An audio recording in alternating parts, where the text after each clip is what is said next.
Hello সবাইকে, কেমন আছো তোমরা সবাই? আমি লিসা। আজ আমার আর্ট সিরিজ 30 ডেজের চতুর্থ দিন। আজ আমি আমার স্কেচবুকে মা কালীর একটা পোর্ট্রেট ওয়াটার কালারে ড্র করছি।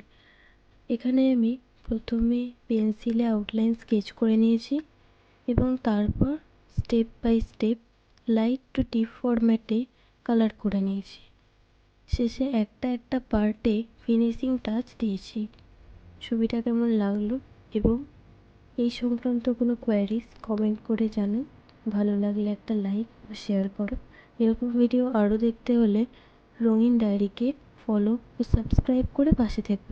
আজ টাটা, সবাই ভালো থেকো।